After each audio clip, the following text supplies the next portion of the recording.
जैसे मान लें तो 2-4 सवाल करते हैं, पहले इंक्लाइन प्लेन पढ़ लेते हैं, फिर 2-4 अच्छे सवाल कर लेंगे आज। इंक्लाइन प्लेन बच्चे फॉर्मूले रटते हैं।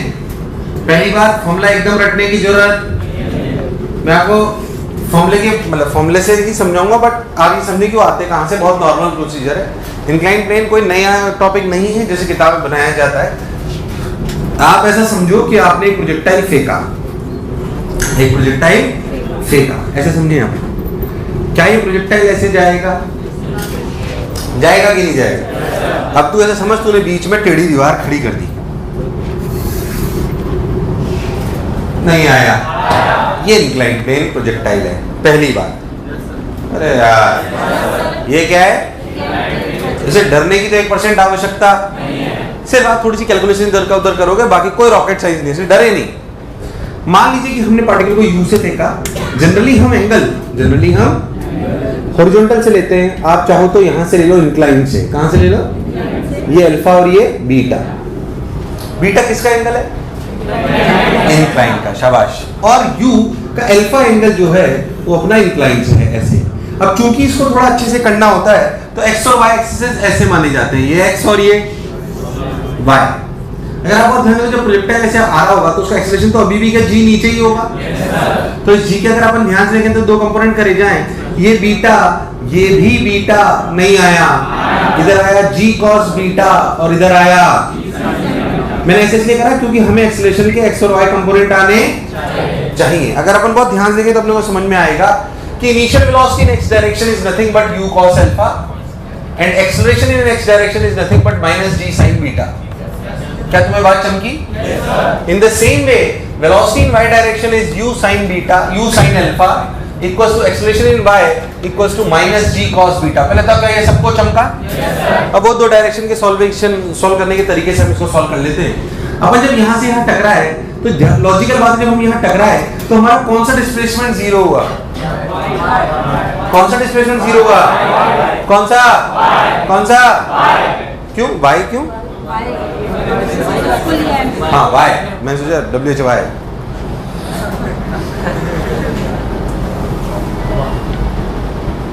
y वाला डिस्प्लेसमेंट जीरो। अगर y वाला डिस्प्लेसमेंट जीरो हो तो यहाँ पे टकराने का टाइम ऑफ फ्लाइट क्या होगी, क्या अपन बता सकते हैं? पहले y डिस्प्लेसमेंट जीरो कर देते हैं। y डिस्प्लेसमेंट लिखना क्या पड़ेगा? y equals to uyt plus half of ayt square. पहले था यस और नो। y जीरो होने का मतलब uyt minus half of ayt square. कोई यस और नो? t की दो वैल्यू है, एक तो जीरो जो कि स्टार्टिंग पॉइंट कहलाएगा, एक तो t इक्वल्स टू जीरो जो क्या कहलाएगा? Starting point. और एक क्या t की वैल्यू आएगी जिसे हम टाइम पीरियड बोलेंगे 2uy by ay। मैं आपको कह रहा हूं आप ये फॉर्मूला रट लो, ये सब जगह काम करता है। याद कर जब सिंपल ऊपर फेंका था तो 2u by g। अरे यार हाँ बोल। जब प्रोजेक्टाइल में फेंका था तो क्या 2uy by g? असलियत में ये फॉर्मूला है 2uy by ay। अरे यार असलियत में फॉर्मूला है 2uy by ay। इसी से सब निकल जाएंगे पीछे वाले। अरे यार हाँ ना बोल। असलियत में फॉर्मूला है 2uy by ay।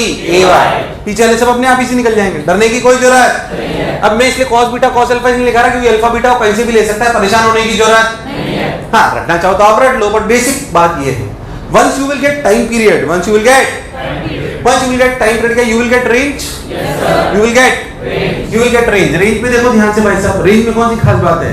क्या रेंज लिखी जाएगी uxt minus half of axt square.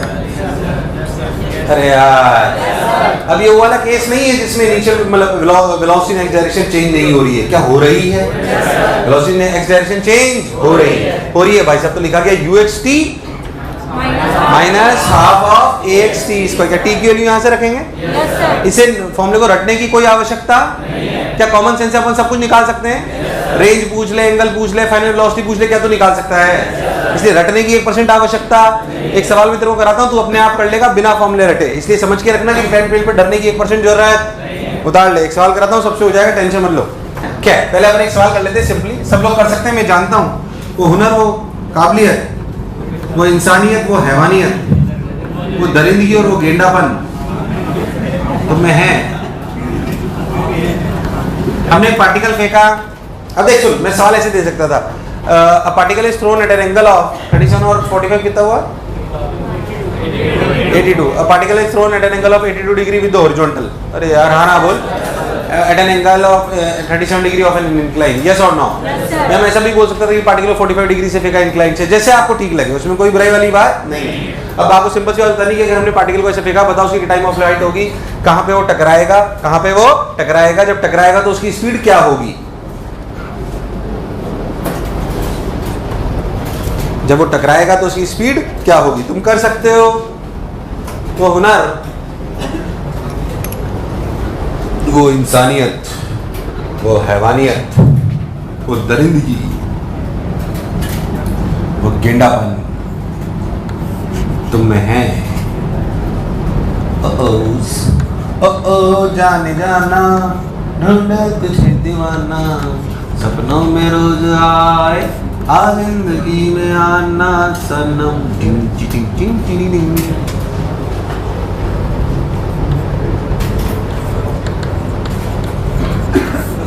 तू मेरी जिंदगी है, तू मेरी हर खुशी है. अच्छा, वेरी गुड.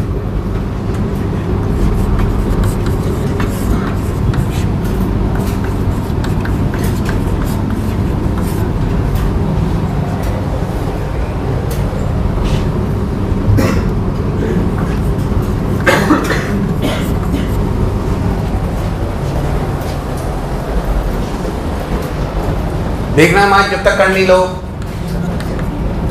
कसम है तो तुम्हें उड़ान चलनेगी.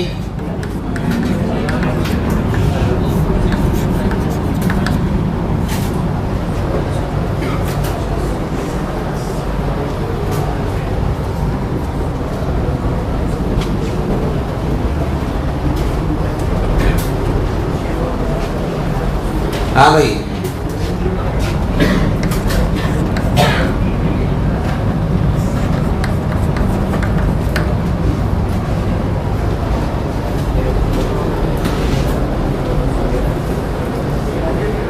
मैंने कोई गलती करी है? जो कर ले वो देख लेना, मैंने कोई कैलकुलेशन में एरर नहीं करी हो. चल बोल, क्या तुमसे नहीं हुआ यार? ये तुमसे नहीं हुआ क्या? मैंने कैलकुलेशन सही करी है? क्या time of flight direct u y by a y, u y लिखिए, यू एक्स लिए, यू वाई और यू एक्स दोनों 50 पास है. जो अपना ए एक्स है वो क्या -6 है, और जो ए वाई वो क्या माइनस. अरे कभी तो हाँ ना बोलना पड़ेगा.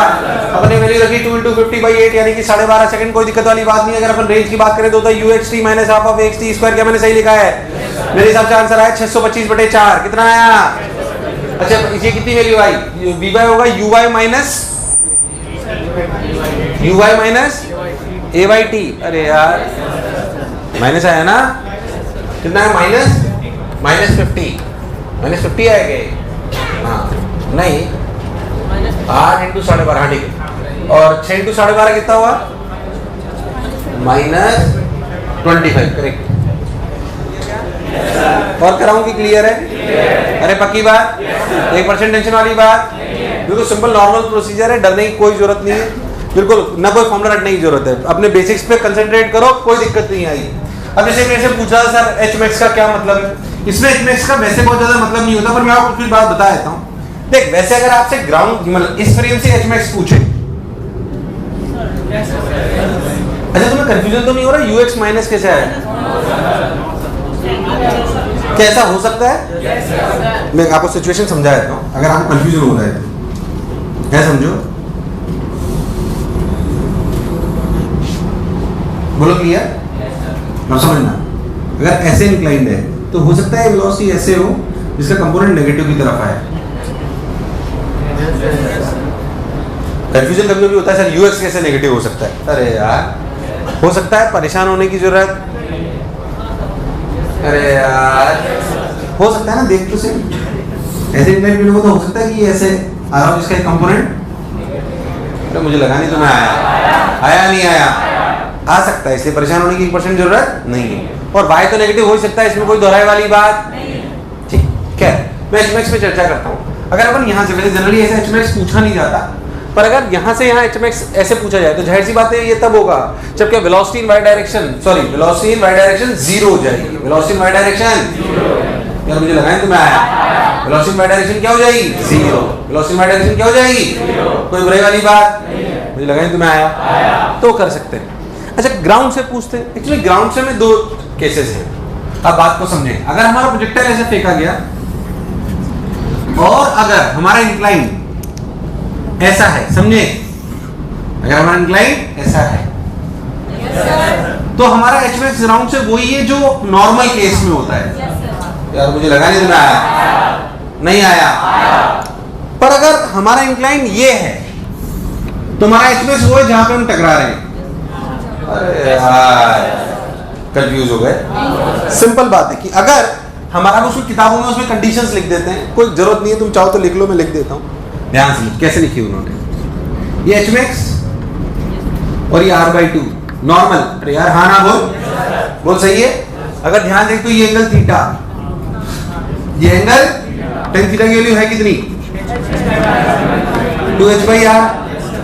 अरे यार 2h/r पक्की बात। मान लो इंक्लाइन के एंगल को अल्फा मान लेते हैं। क्या मान लेते हैं? अगर अल्फा लेस देन h है, अगर अल्फा लेस देन थीटा है तो क्या hmax is nothing but hmax?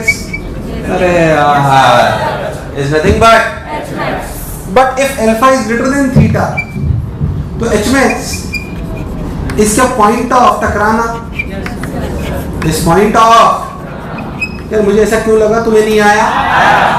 कोई बहुत खास बात नहीं है, पर अगर आपको समझना हो तो अपन ऐसे समझ सकते हैं। और अगर हमें इंक्लाइन प्लेन से मैक्सिमम हाइट चाहिए तो तब होगी जब Vy = 0। पूरे इंक्लाइन प्लेन में कोई फॉर्मूला रटने की जरूरत, अगर थोड़ा बहुत रटना है तो रट लो, T = 2Uy/Ay। वो सब जगह काम आएगा, कोई बुराई वाली बात। डर लगा या समझ आ गया? क्या ऐसे सवाल और कराऊं? 110% कितने भी बनाए जा सकते हैं, कोई रॉकेट साइंस उतार ले। तो कुछ थोड़ी सी हल्की हल्की सी वैरायटी कराता हूँ, डिफरेंट सी। ध्यान देखो,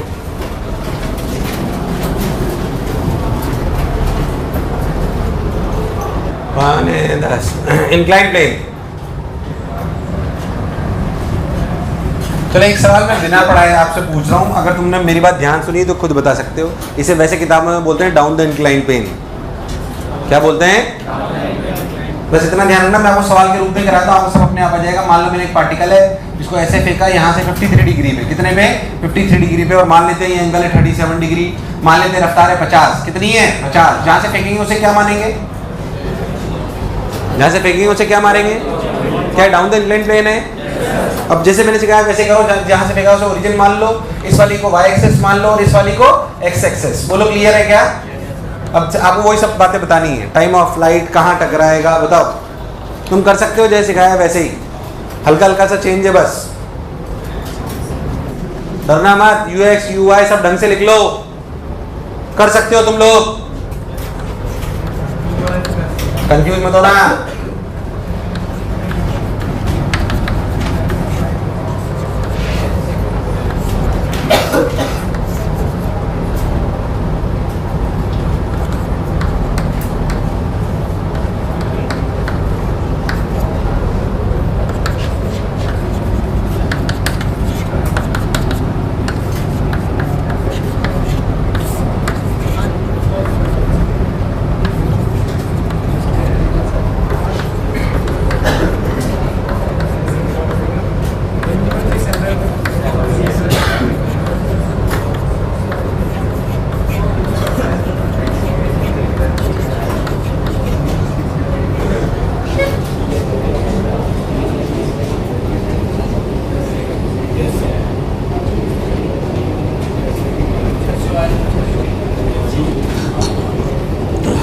नहीं आया ना? अरे नहीं आया ना? अरे नहीं आया ना? अरे अरे मैं पे करूं या समझ आ गया है? पक्की बात? सोच लो, शुड आई डू पे और इट इज फाइन? तुमसे नहीं हुआ ना?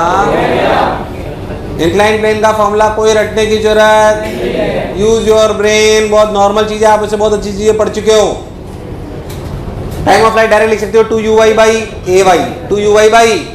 बस अब जो x वाला डायरेक्शन वाला एक्सप्रेशन है क्या वो उसे और सपोर्ट करेगा आगे ले जाने के लिए? तो माइनस आएगा कि प्लस? माइनस आएगा प्लस, प्लस आएगा। तुम लोगों ने सही कर लिया? अच्छा, मैं इसकी स्पीड पूछूं, क्या निकाल सकते हो? वी एक्स वी वाई निकालना खास बात? मैं तो कह रहा हूँ किसी टाइम टी पे कुछ भी पूछ ले, मुझे कोई दिक्कत। और जब मैं यूज में रहा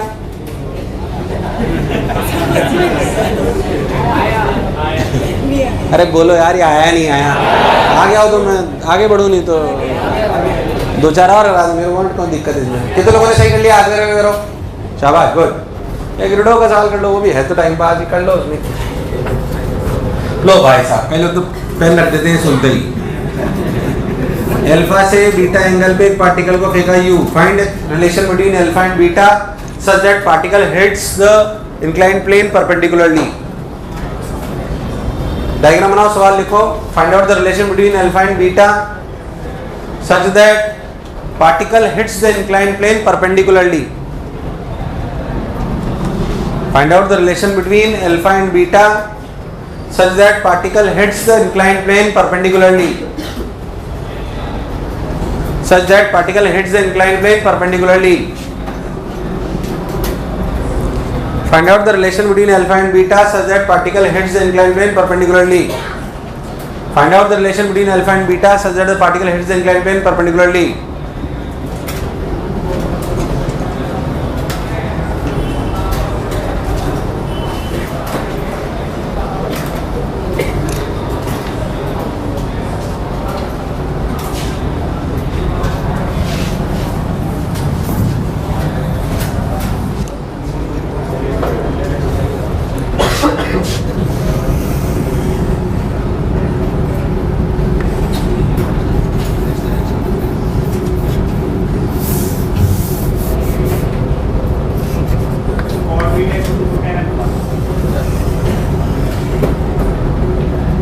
ध्यान देखो, ऐसे गिरे पर 90 डिग्री पे। एक बात है सिंपल, जब 90 डिग्री पे गिरे तो वी एक्स कितना है? सिंपल। टाइम ऑफ फ्लाइट तो अभी भी कितनी है? 2 ui। ui का मतलब u sign beta upon g cos alpha. पहले तो यस और नो। इतने टाइम में अगर परपेंडिकुलरली गिरना है तो क्या velocity in x direction should be equal to 0? Velocity in x direction should be equal to, अरे हाँ ना बोलना पड़ेगा। तो velocity in x direction should be equal to 0। सबने बोला ठीक, मैंने ही बोला ठीक। तो velocity in x direction should be equal to 0। vx equal to 0।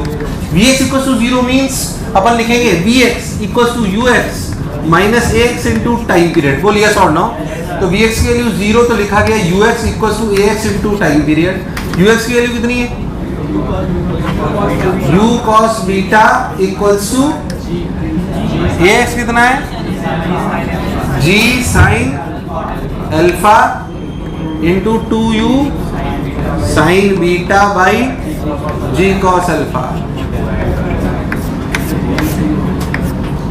cos beta tan beta, cot beta equals to 10 alpha.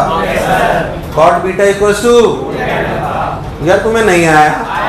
cot beta equals to, ठीक है। इंक्लाइन प्लेन से डर तो नहीं लग रहा? कई लोग सोच रहे साला पहले कभी समझ नहीं आया, पता नहीं क्या हुआ आज, या तो इसने कुछ पढ़ाया नहीं। इसमें कोई रॉकेट साइंस, बच्चे पता नहीं क्यों इंक्लाइन प्लेन से डरते हैं। इसमें कुछ भी डरने जैसा, वो इसलिए डरते हैं क्योंकि वो फॉर्मूले रट लेते हैं और हर सवाल फॉर्मूले से होता। यूज योर लॉजिक, कोई दिक्कत नहीं, तुम्हारे तो बिल्कुल कोई दिक्कत नहीं। इसका एक और वर्जन है, चाहो तो कर लो। उसमें क्या बोलता है? Find out the relation between alpha and beta so that it hits horizontally. क्या सवाल कर पाओगे? यार हाँ ना बोल, कोई दिक्कत वाली बात, मतलब वो इधर उधर कैलकुलेशन करनी है। क्या करूँ, आगे बढ़ जाऊँ? पक्की बात। तो अब अपन थोड़ा सा एक्स्ट्रा सेगमेंट पढ़ते हैं, 2-4 सवाल कर लेते हैं उसके। हालांकि फिर मैं कह रहा हूँ वो बहुत आगे तक जा सकता है। तो लिखें good questions from army. Good questions from, basically इस तरह के सवाल देश की सुरक्षा के काम में आते हैं। तो अगर आप गलती से आर्मी में चले गए, जा सकते हो ना? हैं?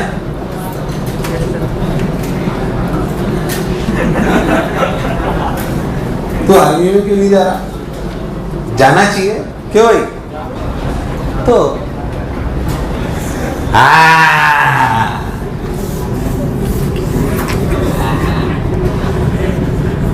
मान लो भाई साहब, ऐ समझो कि आपका बंकर यहाँ पर है, यहाँ पर क्या है? बंकर समझते सब लोग? जो अपन बना के रखते हैं ना ताकि तोप गोले का कोई दिक्कत नहीं हो, अपन अंदर से बैठे बैठे बंकर के बाहर नहीं निकलते हैं अपन लोग। अगर मान लो आप बंकर बना लेते हैं ना पोस्ट पे, एक तुम लोग कि तुमने नाले वाले ही देखे हैं बस। यार सुना है बंकर, सुना तो होगा। तो आर्मी का बंकर है अपना, मान लो यहाँ पे, और दुश्मन चोटी पे बैठा है, और दुश्मन चोटी पे, तो ये कोऑर्डिनेट फिक्स है ना, ये ए और ये बी, ऐसे कोऑर्डिनेट ए कॉमा बी, दुश्मन यहाँ बैठा है, दुश्मन यहाँ। अब हमारे पास कोई मशीन गन है, तोप है, rocket launcher, whatever it is, हमें अगर दुश्मन को मारना है, अगर हमें दुश्मन को मारना है तो हमारी कुछ तो मिनिमम रफ्तार होनी चाहिए कि हम ए और बी को क्रॉस कर पाएंगे। क्या इट इज जेन्युइन क्वेश्चन? यार हमारे रॉकेट लॉन्चर की स्पीड 100 है साहब, वो तो फिक्स है ना 100 तो, अरे है कि अब पता लगा 100 रफ्तार इतनी कम है कि कुछ भी कर लो वो ए कॉमा बी पे नहीं पहुंच सकती, तो आप चलाते रहो डिस्काउंट डिस्काउंट, दुश्मन बोलेगा ये, अरे यार चल आपने पूरे जो है ये सब खत्म कर लिए। तो एक जेन्युइन सवाल है, जो यहाँ जवान बैठा है उसको गाइड करने वाला जो इंजीनियर बैठा है दूर, या वहां पे भी हो सकते हैं, तो उन्हें पता होना चाहिए कि इससे मार जाएगी या, अब कितने एंगल पे हो तो बात की बात, अरे पर ये तो देखो पहले इससे जाएगा भी कि ऐसे थोड़ी 100-200 चला रहे कोई तो लगेगा। अरे हाँ ना बोले यार। So the genuine question is what is the u minimum required so that we can cross A comma B, बताओ what is the u minimum required so that we can cross A comma B. क्या ये genuine सवाल है? बताओ तो what is, नहीं भाई साहब बहुत बढ़िया सवाल है वो, तूने ओरली दे दिया, साले तौहीन कर दी उसकी। यदि सॉल्यूशन बताऊंगा ना तो खुद को जाके घर पे मारेगा कि साले बोलने से पहले सोचा कर। सुन लो सुन के एहसास हो जाएगा कि हम व्यर्थ ही मेहनत कर रहे थे। ऐसा हो सकता है आपको लगे, पर ऐसा कुछ जरूरी नहीं है। ध्यान से, A comma B, right equation of trajectory, B equals to A tan theta minus g A square by 2u square sec square theta, and sec square theta is nothing but 1 plus tan square theta। ये मैंने क्या लिखा? For any theta, this is the equation of trajectory. If you see this equation carefully in this situation, it's a quadratic equation in tan theta। अगर particle यहाँ से गुजरना है तो a कॉमा b के कोऑर्डिनेट तो आएंगे ना। ड्रेस का है 1 plus tan square theta, कोई बुराई वाली बात। So basically it's a quadratic equation in tan square theta। It's a quadratic equation in, थोड़ी कैलकुलेशन ज़्यादा है, ध्यान सुनना। 2u square b equals to 2u square tan theta minus ga square, कहाँ छूटा, माइनस जी ए स्क्वायर माइनस जी ए square, बोलो clear है क्या? तो g A square tan square theta minus 2u square A tan theta plus 2u square B,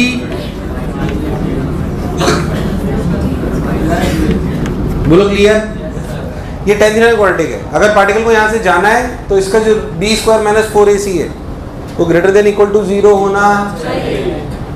अगर ये real roots, अगर ये पार्टिकल वास्तविकता में यहाँ पहुँचना है तो टेन थीटा के रियल रूट्स आने चाहिए कि रियल आने चाहिए। इसका मतलब b square minus 4ac should be greater than equal to, तो बी स्क्वायर माइनस 4ac करो, 4u की power 4a square b square minus 4a g A square 2u square b plus g A square equals to 0।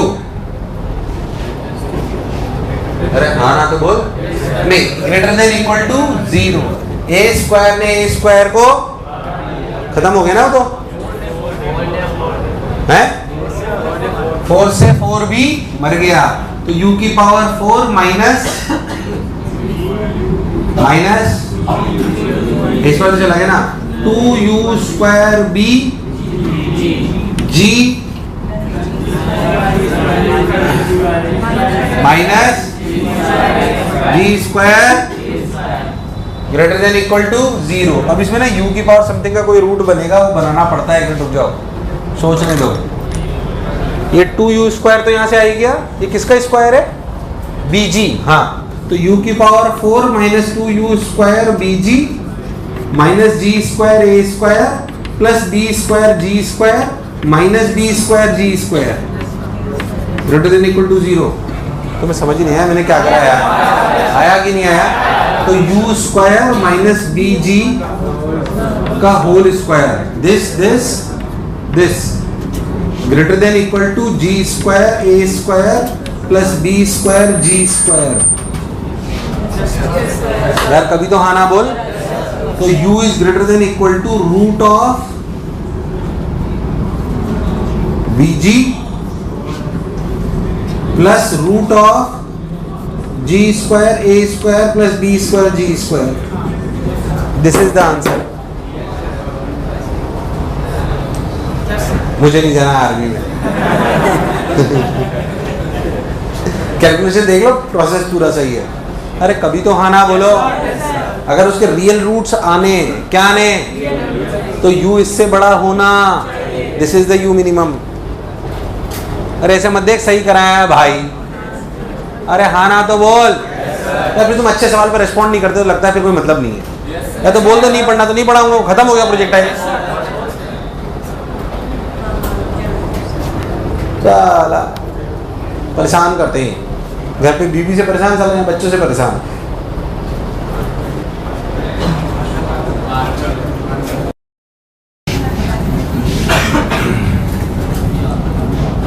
मान लीजिए फिर से वही दुश्मन वाला सवाल कि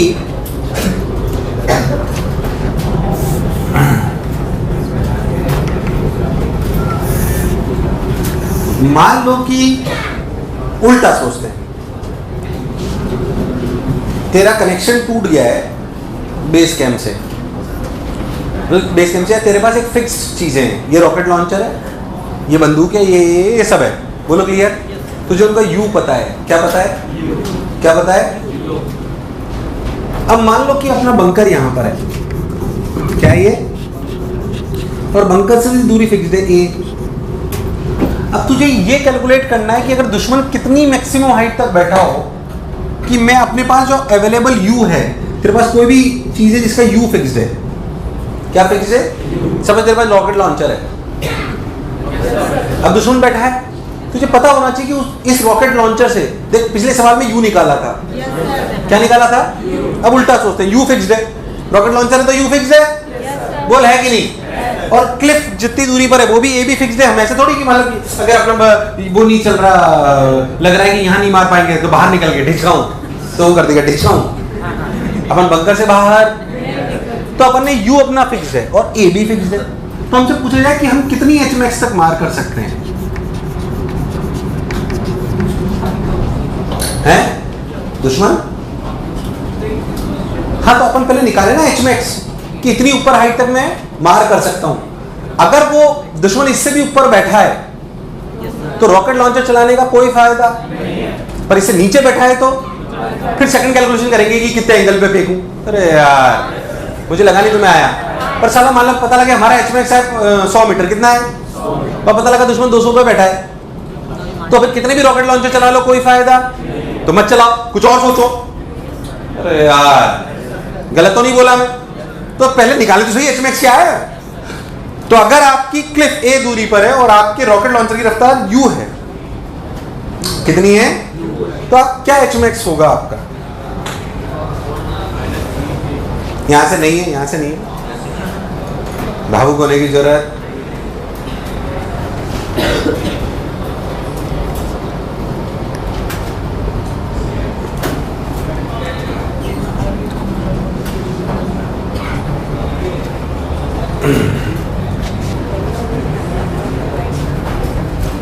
अच्छा, कई लोगों के मन में वो सवाल तो नहीं आ रहा, H max you square sine square theta by 2g, वो नहीं है इसमें कि एक प्रोजेक्टाइल की मैक्सिमम हाइट हो। घर जाके सोचना ऐसा क्यों नहीं है, वो तुझे अपने आप समझ में आएगा या अभी सॉल्यूशन के दौरान भी समझाएगा। पहली बात, अगर हमें यहाँ हिट करना है, अगर हमें यहाँ, तो ये कोऑर्डिनेट हो गया a, h, क्या चीज, तो कोई भी जनरल a दूरी पर h क्या हो सकता है, ध्यान समझना। h की वैल्यू होगी a tan theta minus GU square, GA square by 2U square 1 plus. आप ध्यान से देखो तो यहाँ पे h की जब इक्वेशन लिखी गई तो यहाँ पे कौन वेरिएबल है, कौन वेरिएबल है, तो सिंपल h को मैक्सिमाइज करने के लिए क्या करें, अरे इस पूरी इक्वेशन में वेरिएबल कौन है, कौन वेरिएबल है, तो बस dh by d theta should be equal to, dh by d theta should be equal to, अरे नहीं आया, बस ये आसान था, बहुत टफ नहीं था। अब इसकी कैलकुलेशन आसान करने के लिए पता है क्या करो, dh by d tan theta की बजाय, dh बाई डी थीटा की बजाय क्या dh by d tan theta करो, तब भी एक ही बात है। अरे यार, क्योंकि यहाँ पे थीटा के टर्म tan थीटा ही तो एक वेरिएबल है, नहीं आया। तो कैलकुलेशन आसान करने के लिए आप क्या करो, आप ऐसे लिख लो, dh by d of tan theta should be equal to 0 for maximum value. यार मुझे लगा नहीं तुम्हें आया, बोलो क्लियर है। dh by d tan theta, dh by d tan theta equal to 0, मतलब dh by d tan theta, इसके रेस्पेक्ट में इसको डिफरेंशिएट करेंगे। अरे मैं सही तो कर रहा हूँ यार, कोई गलती कर रहा हूँ क्या, ये सही तो है। इसे करेंगे तो क्या आएगा, a minus GA square upon 2U square, क्या 1 का डिफरेंशिएशन 0, 1 का differentiation 0 equals to 2 tan theta equals to 0। यार कभी तो हाँ ना बोलो, मुझे लगा नहीं तुम्हें आया। बस तो a ने a को मार लिया, tan थीटा के लिए क्या है, ध्यान से देख, 2 की वैल्यू भी चलेगी, u square by AG, u square by AG is tan theta, u square by AG is tan theta की वैल्यू आ गई u स्क्वायर बाई AG, उसको उठा के वापस वहां रख दो तो क्या h मैक्स आ जाएगा, बेकार रेस्पॉन्स, क्या आ जाएगा, बस खेला खत्म, रख दो। h max equals to a u square by AG minus GA square by 2U square 1 plus u की power 4 a square g square, a ने a को, मैं सही तो कर रहा हूँ, a ने a को उड़ा दिया तो u square by g minus GA square by 2U square minus times a square को मार देगा, g नहीं g भी g को मार देगा, एक u स्क्वायर बाई 2g, अरे सही कर रहा हूँ क्या, तो आया u square by 2g minus GA square by 2U square, तो u की power 4 minus g square a square by 2U square by g। तुम्हें दूर दूर तक कुछ भी समझ, ये स्टैंडर्ड बातें होती हैं आर्मी में जो आपको बताई जा रही है, जो आर्मी के जवान होते हैं या जो उनके वो होते हैं ना कैप्टन्स वगैरह साइंस बैकग्राउंड में, उन सबको नॉर्मल चीज़ें हैं जो बताई जा रही हैं। तुम्हारे प्राण प्रखेरु, एक कॉन्फिडेंस बूस्टर कराऊं आर्मी से, जस्तर यही रहने दो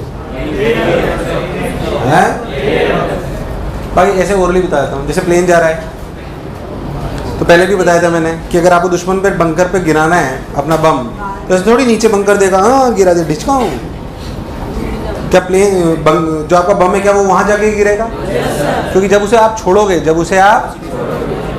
तो क्या प्रोजेक्टाइल करेगा।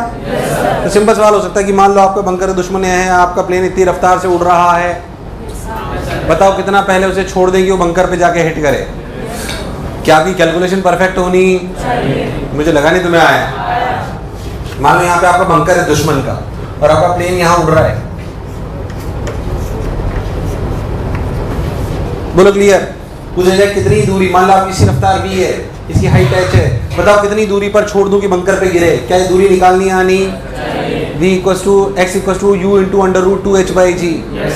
अरे मुझे लगा नहीं तुम्हें आया, पर इतना बेसिक ज्ञान। आजकल तो GPS लोकेटेड बहुत हाईफाई टेक्नोलॉजी हो गई है, तो मतलब आज तो बात ही अलग है। मतलब जो आज की तारीख में जो वेपन्स यूज़ हो रहे हैं वो हाईली, उनमें प्रोग्राम हो जाती है, पूरी GPS डाल देते हैं, भाई इस कोऑर्डिनेट पे जाके हिट करना, साला मिसाइल वहीं जाके मारती है।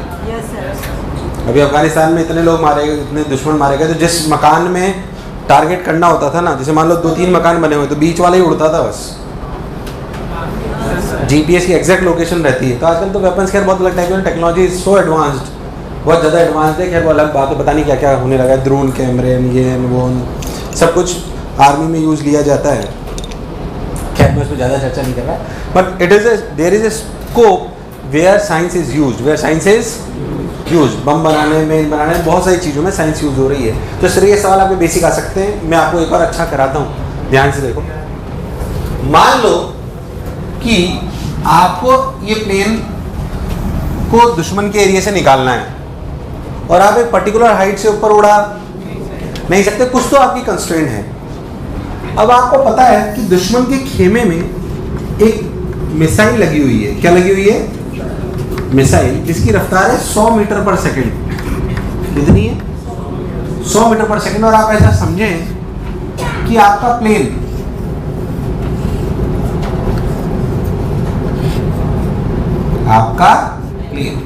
उड़ रहा है 500 मीटर पर सेकंड से, और ये ऊपर उड़ रहा है 250 मीटर। कितने मीटर? वैसे जाता है, ऐसा समझो जिस प्लेन में मिसाइल है उसी प्लेन भी है। अरे यार, क्या ये मिसाइल इसको मार सकती है? ये मिसाइल इसको, वो बताता हूँ कैसे। क्या ये ऊपर इसकी रफ्तार है 100, तो इसकी मैक्सिमम हाइट क्या हो सकती है मिसाइल की? 100 square by 2g, 100 square by 2g। तो 100 स्क्वायर बाई 2g का क्या मतलब हुआ? 500 मीटर। अरे कितना? तो 250 पे उड़ रहा है, तो क्या मार सकती है? पर क्या सिर्फ तभी मारेगी जब ये ऊपर हो? क्या वो कहीं पे भी मार सकती है? तो ये पूछा गया कि कितने समय के लिए प्लेन खतरे में है। सवाल को समझे, कितने समय के लिए प्लेन खतरे में। Find out the time when plane is in danger. Find out the time when plane is in danger.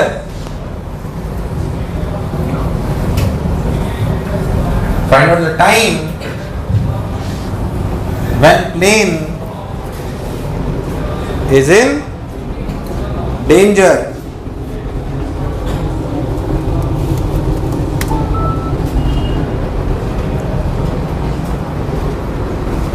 Plane तब खतरे में है, एक्चुअली इसका सॉल्यूशन पीछे वाले सवाल से ही है।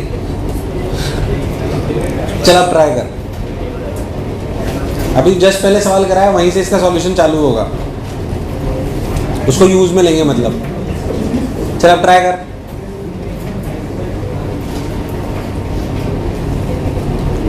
√2 शायद सही है, मुझे आंसर एग्जैक्टली याद नहीं, पर शायद सही है। हैं? अच्छा जैसे मिसाइल 100 मीटर पर सेकंड। आपका पिछला जो सवाल था उसका क्या सॉल्यूशन था, उसे अच्छे से समझना, वहीं से इसका सॉल्यूशन चालू होगा। वो एच मैक्स की वैल्यू क्या आई थी बताना? u की power 4 minus g square, a square की जगह कोई भी x स्क्वायर रख लो, अपॉन 2 u स्क्वायर। अब समझना, ये किसी, मान लीजिए मैं यहां से फेंक रहा हूं, तो किसी भी x दूरी पर जो h मैक्स हो सकता है वो वैल्यू है ये। अरे यार, किसी भी जो हो सकता है वो ये वैल्यू है। बोलो यस और नो। अब समझना, मान लो कि मेरा प्लेन यहां से x दूरी पर है, x दूरी पर क्या इस मिसाइल के लिए एक hmax है? अगर वो hmax 250 से ज्यादा है तो हम खतरे में हैं। तुझे बात समझ नहीं आई यार, लॉजिक क्लिक नहीं करा तुझे। ध्यान सुनना जो कह रहा हूं। अगर इस मिसाइल से x दूरी पर क्या hmax निकाल सकता है? मेरा पहले प्रश्न का उत्तर दो। किसी भी x दूरी पर क्या hmax निकाल सकता है? क्या ये वही प्रोसीजर है जो पिछला सवाल है? तो ये सवाल उसके सवाल के होने के बाद सॉल्यूशन चालू होता है उसका, तो पहले वो भी करना आना चाहिए। अरे यार हाँ ना बोल। तो पहले तो आपको ये चमके कि x दूरी पे hmax निकाल सकते हैं क्या? जब हम पूरा सॉल्व करेंगे तो क्या hmax ये आएगा?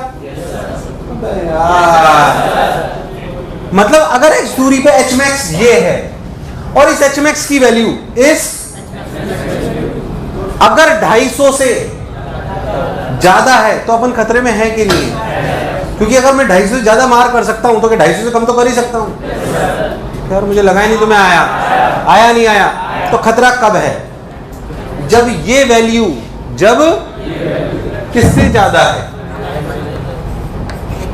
अब u की पावर 4 10 की power 4 minus 10 square into x square by 2 into 10 square 10 cube. यार मुझे लगा है तुम्हें आया। Greater than equal to 250, greater than equal to 250 मान लो जो भी मान रहा है। कहाँ 100 है?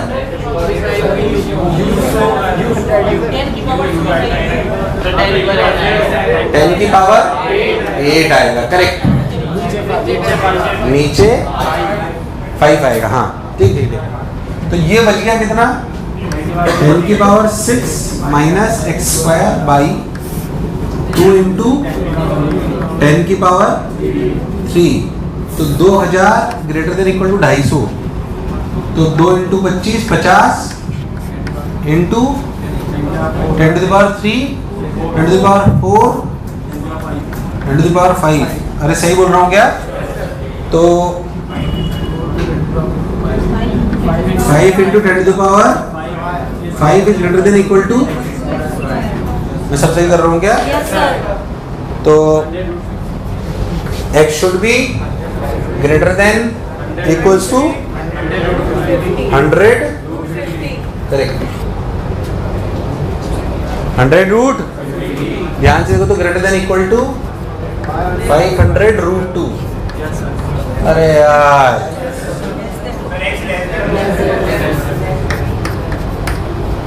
अरे हाँ ना तो बोल। मतलब क्या मैं इधर 500 रूट तक 2 तक का खतरा है मुझे, और क्या इधर भी 500 रूट 2 तक का? कुल मिला के कितनी दूरी तक का? 1000 रूट 2। मैं कितनी रफ्तार से चल रहा हूँ? 1000 root 2 by 500। 2 root 2 is the correct answer. 2 root 2 is the. तो खतरा जो टाइम आया वो आया 2 इंटू 500 इंटू रूट 2 अपॉन 500। तो आंसर आया 2 रूट 2 सेकेंड।